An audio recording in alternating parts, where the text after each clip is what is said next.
Hey, There we Dale. go. Oh, now Hi, how are you, Lydia? I'm good. How are you? Good. Great to have you back post Brexit. Indeed. Okay, so Finally got it. yeah. So now that that's out of the way, you want to start off with the pound against Kiwi? Sure. Okay, Sure. that's Yeah. what you have up. So Yeah. That's I just put out a post, a chart about this.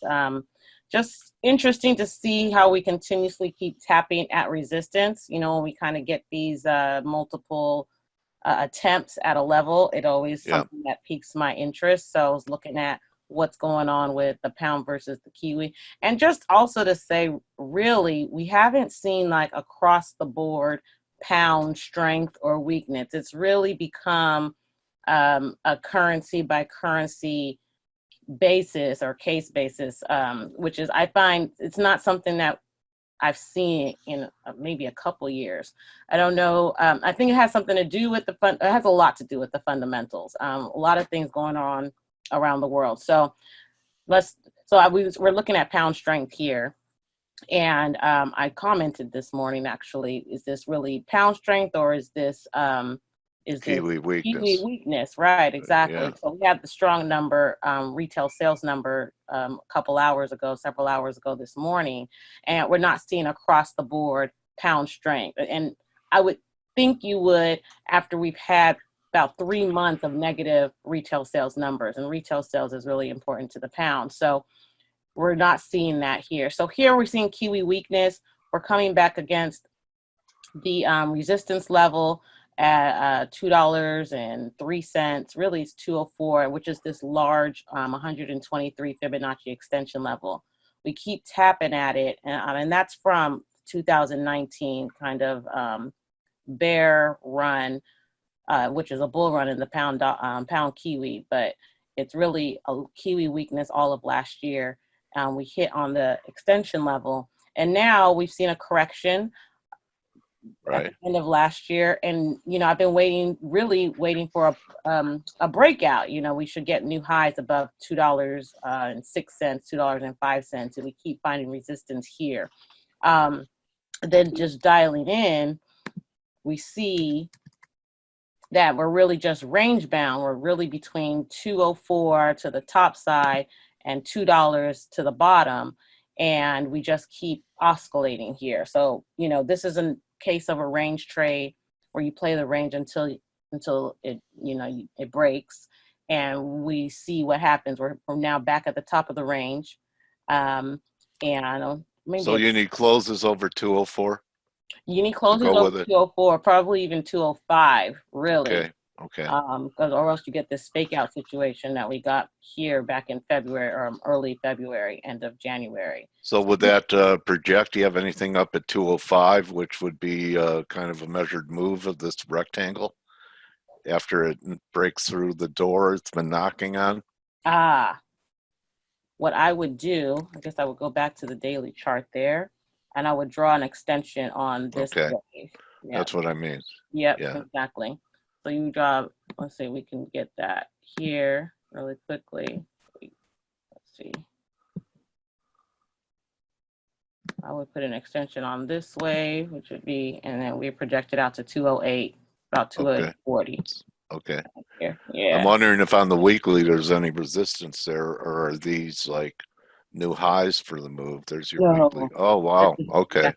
this would be a breakout. All right. Yeah. Okay. 208. Mhm. All right. Nice look. Yeah. So that's what I'm just looking at. Yeah, that's what I'm looking at. I think if you look at the Kiwi dollar, you see like we're really at lows here and we're putting in higher lows. So I'm kind of biased for us to break down, but we need Okay. to go below $2 for that to happen. Okay. And so it's um you think Kiwi's overdone, like laws, that they're overdone to the downside and that they could recover, and that's going to delay the breakout over 204. Right. Okay.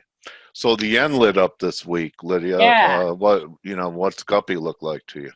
So now that we've broken above 144, and it was kind of the same case. We were kind of tapping at resistance here at 143.80, and we're really in this zone. So let me, maybe if I zoom in here, we can see it a bit, but I don't have it drawn, the line, but we can see the line here. It's really 144.50. We've hit it this morning, right? We were back up here beginning of, well, this is end of January. So we got to get above 144.50 to make a run for 148. The infamous 148 line in the pound yen. That's this area here. So really 148 before we're talking about a real breakout in the pound yen. Right now, this is and again, so I'm like, why do we have pound? We have pound strength here, which is, you know, that's in line with the news this morning.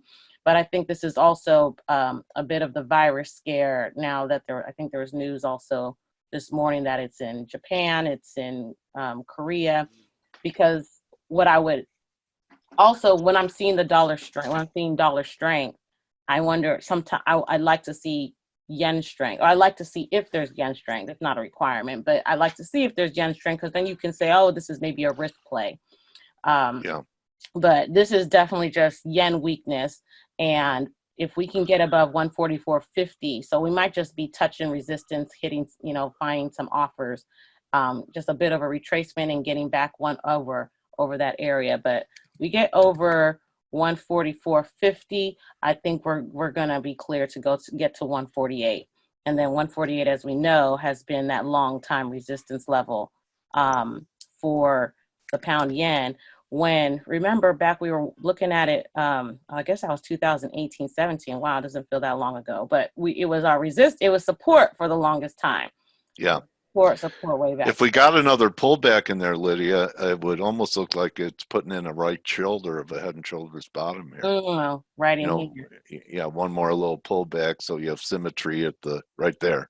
Mm-hmm. If it pulled back there, it'd be symmetrical with the left shoulder. Yeah, we have to get anyway, you know, I want to switch gears because you brought it up, and I know you're very health conscious, and you market some products that help people stay healthy and build up their immune system.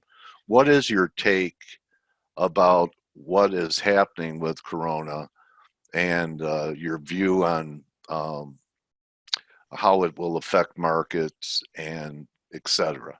What do you think about this? So I think when it first came out, it was considered a new virus. I don't think it's a new virus per se. I just think it's something that travelers received, and now it's spread into other countries, which is where the panic is coming from.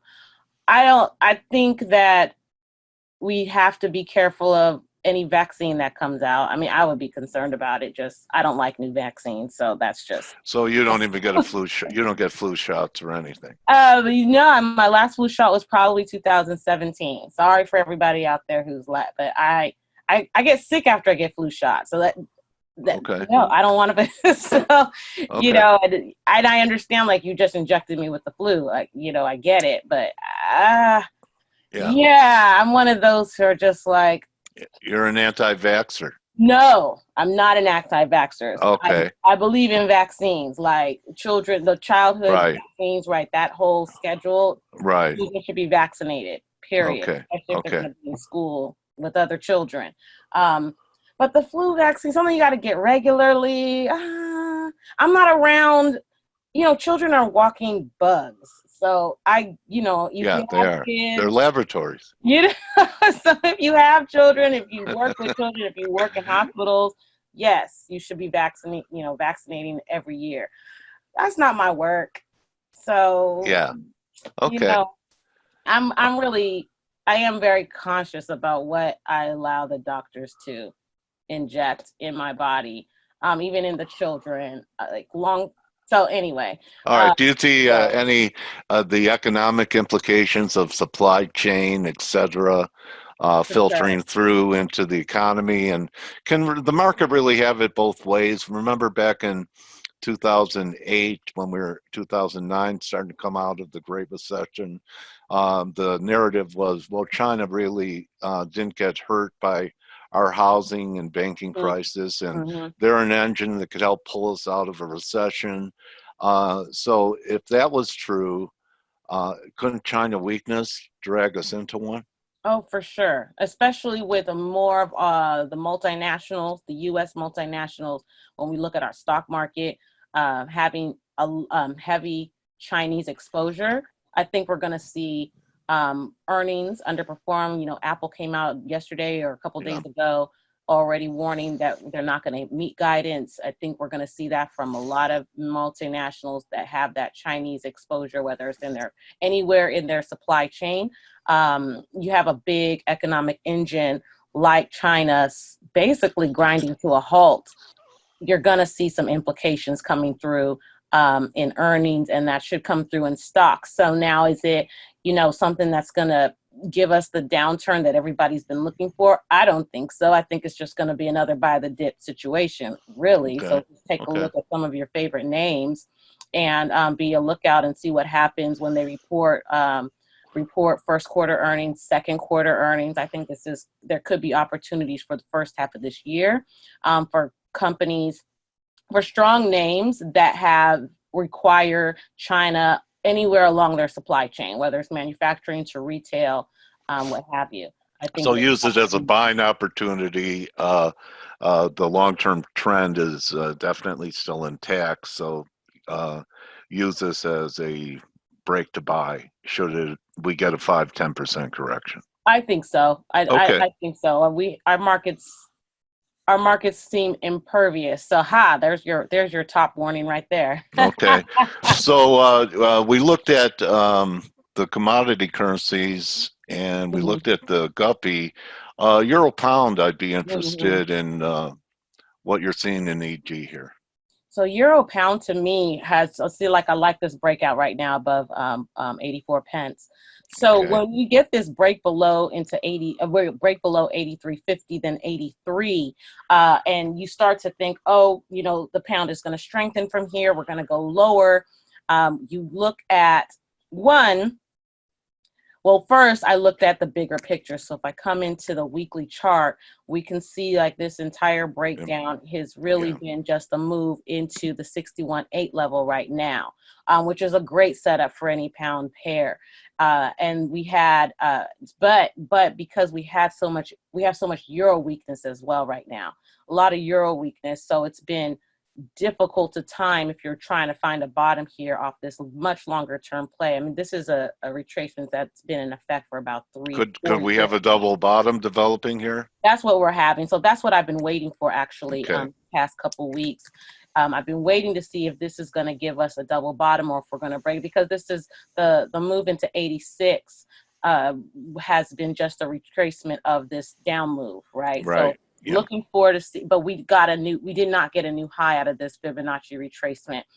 So we got this higher low coinciding with a higher low in momentum and waiting really for a break above 84. So we get this hold above 84, everyone. We're definitely returning to 86 pence. And if this turns out to be a double bottom play, which is just a retracement of the bigger trend, pound weakness to me, I think, is something that can definitely occur. I think there's way too much optimism around UK fundamentals right now, despite, yes, we're through Brexit now. We have a timeline for the withdrawal agreement and the completion of trade agreements and trade arrangements. I think the market is a little too optimistic on what that means for the UK. Yeah, I think this could end up being a big trade if this double bottom holds.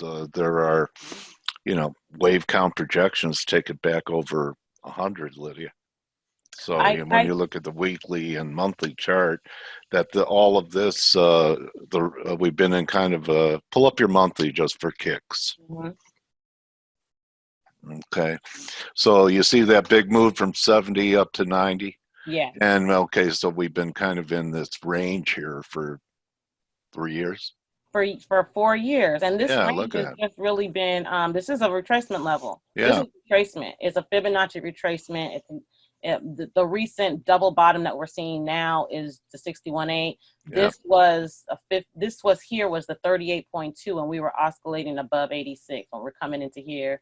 We yeah. broke last year, maybe that was 2018. We broke, and then we skyrocketed again. To me, so when we did this first 82.70 low, there was exuberance. I mean, I looked at it like, oh, okay, maybe we'll get strength, and then realized, you know what? Let's watch. Yeah. So I've been watching. So this last stab lower, it has been where it's been difficult to time just because we've been getting this kind of action here. But really, yeah, I agree with you. I'm really in the camp that pound weakens from here and we move higher. The headwind to that is what how euro trades. Yeah. So we're Yeah. It's always been my contention that a true bear market in the dollar is going to be led by euro strength, not cable strength. Yes, I agree with you completely. Yep. And then Okay, go ahead. that happens, we're going to see euro pound really take off. Okay, so Canadian's been acting pretty good here too.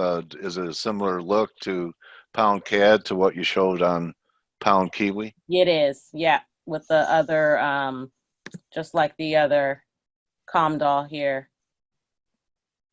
Yeah, Okay. we're seeing here, we got Canadian dollar is just strengthening here. So much more strength in the Canadian dollar than we're seeing in the Kiwi.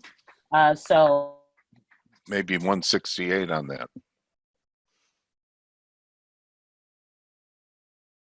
I think we just lost Lydia.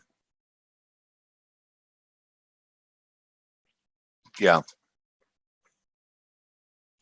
So we got plenty done here. We'll just wrap it.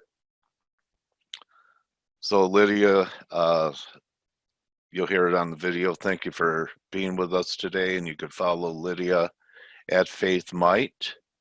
And we'll see everyone to wrap up the week tomorrow. You're welcome, Alexandros.